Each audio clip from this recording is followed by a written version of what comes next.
Aguas amargas, Éxodo capítulo 15, verso 22 al 27, o las aguas de Mara, también conocido de esa manera. Vamos a ver acá una de las primeras dos veces en donde la fe de Israel es probada por intermedio de la sed, es básicamente por la falta de agua. Y también vamos a empezar a ver, como les comentaba recién, de que desde el capítulo 15 hasta el capítulo 18 vamos a ver tres momentos, tres pruebas en donde Israel como bien digo, es colocado a prueba. Y dentro de estas pruebas nos vamos a dar cuenta de dos cosas. Primero, que Israel se quejó por todo. Es lo que vamos a empezar a ver, no nos sorprenda, Israel se va a quejar hasta por lo mínimo, hasta por lo macro, por lo pequeño, por todo se van a enojar. Pero también vamos a ver que a pesar de esas quejas, el Señor proveyó de todo y le entregó todo lo que ellos necesitaban. Y aquí es la primera prueba de fe, en donde Israel se encuentra con un primer problema, insisto, un problema muy pequeño, pero vemos que esto se agranda en demasía. ¿Dónde sucede esta historia? Si ven acá en pantalla, ojalá puedan verlo si están en el computador, se ve mejor, en donde están ahí en el desierto de Etam. De hecho, si se percatan el número 4 de ese punto de viaje, hay un puntito ahí que dice número 4, está en negro, están en Mara. Y también aparece el punto 5 que es Elim. Por lo tanto, no, insisto, no son lugares exactos, nunca se ha podido determinar, los lugares de nombre, en términos de nombre, van cambiando, pero más o menos dentro de la zona se acepta de que Mara y Elim están en ese lugar. Esto, recordemos, si ven el punto número 3, donde ellos pasaron el Mar Rojo, donde pudo haber sido este gran evento, y vamos a ver qué pasa en 3 días de viaje. Por eso es que se calcula más o menos cuántos son 3 días de viaje, cuánto te puedes haber demorado caminando, y se generan esos lugares como los más reconocidos geográficamente donde sucede esta historia. Así que ahí estamos, y se ve un poquito más la línea número 5, 6, 7, 8, estamos ahí cerca del desierto de Sinaí y el monte de Sinaí también. Vamos a ver que ya están llegando, o esa es la ruta que tienen que tomar. Veamos qué sucede entonces en esta primera anécdota. Verso 22. E hizo Moisés que partiese Israel del Mar Rojo y salieron al desierto de Chur y anduvieron 3 días por el desierto sin hallar agua. Y llegaron a Mara y no pudieron beber las aguas de Mara porque eran amargas. Por eso le pusieron el nombre de Mara. Entonces el pueblo murmuró contra Moisés y dijo, ¿qué hemos de beber? Muy bien. 3 días los cuales con el ganado y la gran cantidad de gente se hubiera acabado el agua que llevaban consigo. O sea, 3 días de viaje por el desierto sin tomar agua. Pues, recordemos que ellos salieron muy apurados, no estaban preparados para esto, que probablemente, por supuesto, llevaban agua. Es algo que nosotros cuando salimos a la calle no andamos preocupados de andar llevando agua, a no ser que haga calor.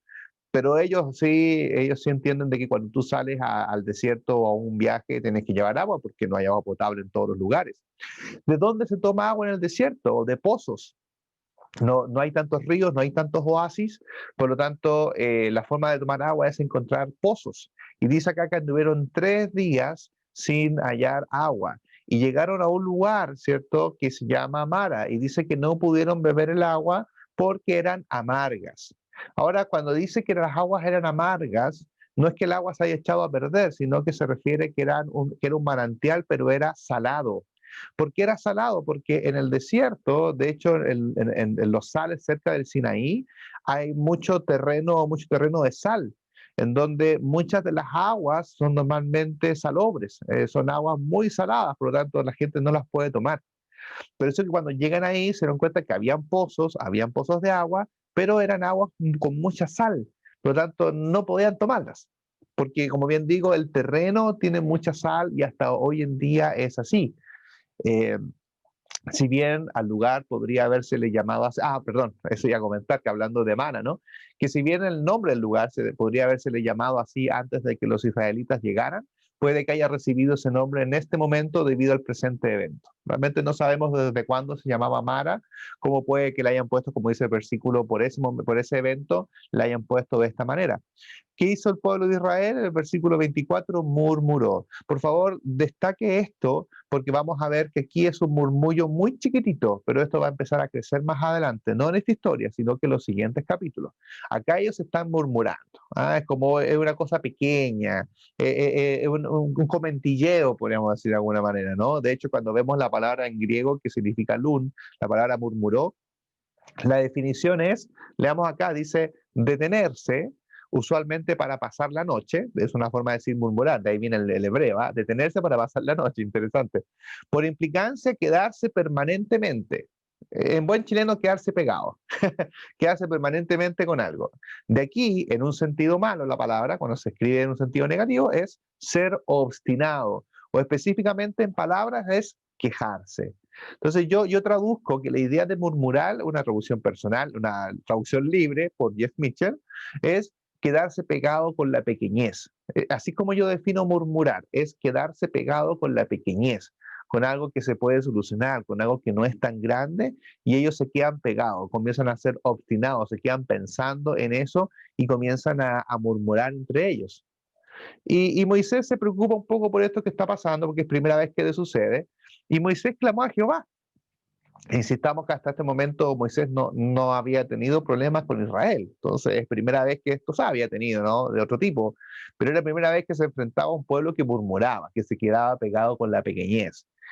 Y veis verso 25, y Moisés clamó a Jehová, y Jehová le mostró un árbol, y lo echó en las aguas, y las aguas se endulzaron. Allí les dio estatutos y ordenanzas, y allí los probó. Y dijo, si oyereis atentamente la voz de Jehová tu Dios, e hicieres lo recto delante de sus ojos, y dieres oído a sus mandamientos, y guardares todos sus estatutos, ninguna enfermedad de las que envía a los egipcios te enviaré a ti, porque yo soy Jehová tu sanador. Y llegaron a Elim, donde había 12 fuentes de agua y 70 palmeras, y acamparon allí junto a las aguas. Moisés clamó a Jehová, ¿no? Según el verso 22. Y dice que le mostró un árbol. Dice que le mostró un árbol en donde lo echó a las aguas y las aguas se endulzaron, es decir, dejaron de ser saladas y comenzaron a ser dulces. Hay ciertos comentaristas que de alguna forma tratan de llevar esto al punto de vista de que de hecho, muchos se quedan pegados murmuran, ¿no? Se quedan pegados en qué tipo de árbol era, ¿no? Y no, que era cierto tipo de árbol, pero ya entendemos la lógica del Señor. La lógica del Señor es generar un evento como el levantar la vara, como el agua en sangre, eventos que impactan básicamente para que sea visible su poder. Es lo mismo que hizo Jesús en su ministerio, que los milagros y especialmente las sanaciones tienen como más que nada un impacto para que la gente crea. Entonces se genera este evento, no de que sea un árbol el que cae, que por lo tanto se endulzan las aguas. Es la parte un poco más teatral de la historia para que Israel realmente se dé cuenta que el Señor está presente.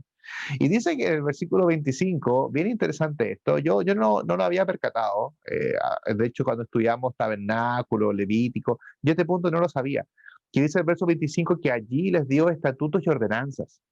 Les dijo unas cosas que no las tenemos todas escritas, pero allí les dio por un lado estatutos y ordenanzas.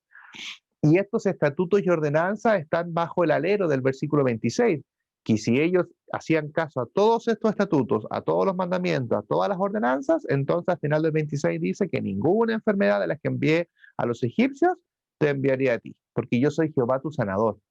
Y ahí se entiende sanador desde el punto de vista físico, pero también desde el punto de vista espiritual.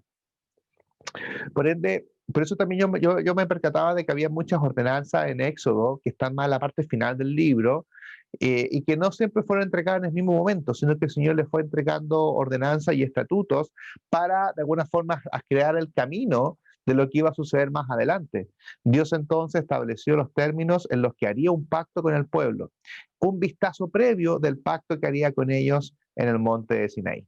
¿Okay? Por tanto, aquí una parte previa en donde antes de llegar al Sinaí y dar todos los estatutos en definitiva, pero el Señor ya empieza a dar algunos estatutos y darle las condiciones. Aquí el comentario que tengo acá era que los escritores especulan sobre qué clase de árbol fue el que se echó a las aguas y cómo pudo haber neutralizado el sabor amargo o lo salado del agua. Pero nota del autor, más que el árbol en sí, árboles dice allá, es para que si alguno está atento, más que el árbol en sí, es un árbol nuevo, por si acaso. Aquí mi señora se está riendo. El acto de la autoridad de Moisés, como lo hizo Jehová frente al faraón. Uy, que escribí mal, eso en realidad parece que era muy tarde, estaba haciendo este estudio. Lo que quise decir ahí, como nota del autor, es básicamente que da lo mismo el árbol, sino que lo que quiere el Señor es mostrarle autoridad, darle autoridad a Moisés, que sea Moisés el que lo haga, porque lo necesita como líder. Por lo tanto, para eso fue el hecho de que lanzara un árbol, más que el árbol en sí, como bien digo. Como también les contaba sobre estas indicaciones, ordenanzas, no hay indicaciones en el texto del contenido de este cuerpo legal, de lo que el Señor les dio ahí en ese momento, no lo dice.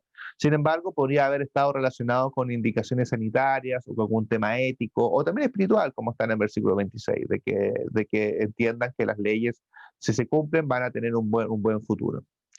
Y dice al final del verso 27 que avanzan un poco más, si bien ahí tomaron agua, ¿no? Con esto el Señor hizo que el agua salada sea dulce, van un poco más y llegan a Elim, un lugar completamente distinto, donde habían 12 fuentes de agua y 70 palmeras, y acamparon allí junto a las aguas, ¿no? Donde sí, eso sí era un oasis, ¿no? Y dice 12 fuentes de agua, como les dije, son pozos. Por lo tanto, como pozos, de hecho hay muchos pozos en Sinaí, si uno busca en internet, yo estoy buscando hartas cosas de eso, por eso me demoro haciendo los estudios, me quedo pegado viendo fotos, me entretengo. Eh, Había muchos pozos, bueno, muchos de ellos simplemente no funcionan, están tapados muchos de ellos, pero eran pozos de la antigüedad, donde la gente tomaba agua en sus peregrinaciones en el desierto. Ahora dice que habían 12 pozos y 70 palmeras. Algunos pueden tomarlo, esos números como números exactos. No sé si ellos contaron las palmeras, no sé si cuánto tiempo estuvieron para contar 70 palmeras, y yo me confundo contando 5, estaría empezando de nuevo, porque son para mí todas las palmeras igual. Por lo tanto, algunos comentan, yo estoy más de acuerdo con eso, quizás no eran 12, no eran 70, porque entendamos que son números que para los israelitas son números de perfecto y de cuidado, ¿no? Los 12, el 7, el 70, el 10, son números importantes para ellos. Por lo tanto, quizás es una forma más poética de decir de que en Elim el Señor le entregó todo lo que ellos necesitaban. Ahora, ya que estamos hablando un poquito del hebreo, del Elohim, ¿cierto? Fíjese que Elim se parece mucho a Elohim, porque Elim se entiende que era un lugar pagano en donde se hacían cultos, y dentro de los cultos que se hacían era un culto, dicen por ahí unos eruditos, a un árbol grande, en donde se hacía unos cultos a este Dios, a Él, que es Dios en términos singular, no plural como Elohim. Lo cual no me extrañaría porque es un lugar especial, que en medio del desierto te encuentras con fuentes de agua y con palmeras, claro, lo hace un lugar distinto. Para que veamos estas diferencias, como bien les contaba, no hay un lugar exacto donde estaba Mara, ¿no? Insisto, muy difícil encontrarse, pero aquí vamos a decir que de forma cultural se cree y se dice, bueno, es el lugar de Mara porque hace mucha coincidencia que hay algunas fuentes de agua, pero que son saladas. Aquí yo les muestro la fotografía, son varios pisos de agua, pero que no se pueden tomar, sino que están por la sal del terreno, por lo mineral. Esa es la palabra que andaba buscando en mi mente, mineral, ¿no? Suelo mineral. Mis hermanos que vienen en el norte entienden muy bien eso, el norte de Chile, un lugar con mucho mineral. Y el agua no, es muy difícil tener agua limpia en el norte de Chile, por lo mismo. Han peleado Iquique, Arica, muchos años tuvieron problemas con el agua porque salía con mucho mineral. Y eso es lo que está pasando ahí. Y ahí le muestro una fotografía actual de lo que se dice que son las aguas salinas de Mara, que contrasta con viajando un poquito más allá, que sí te encuentras con un oasis, que sí te encuentras con unas palmeras. No sé si logran ver en la fotografía, pero al lado derecho, en la parte inferior de la foto, hay un pozo. Como un montículo de tierra, bueno, es un pozo y hay varios pozos que están por ahí, pero que hoy en día es el lugar que se llama Gadi Carandel. Esos pozos están tapados, no tienen agua, y de hecho yo estuve leyendo que las aguas de Lim o este oasis están tratando no recuerdo qué municipalidad, pero el gobierno más que nada, está tratando de recuperar ese lugar para convertirlo en un lugar turístico para la gente que viaja a conocer temas de la Biblia, ¿no? Temas bíblicos, viaje de la Tierra Santa, como meterlo dentro de sus tours, y están buscando financiamiento para destapar los pozos, para que tenga esta imagen que dice las Escrituras. Así que contrasta, ¿verdad?, entre, por un lado, estas aguas que eran completamente saladas, que no se podían beber, a un lugar que es completamente distinto, donde ellos encontraron reposo en este viaje. Como bien les decía, queridos hermanos y hermanas, no es primer problema que vamos a tener, este es el número 1, al menos de 3 que vienen en esta primera etapa del viaje.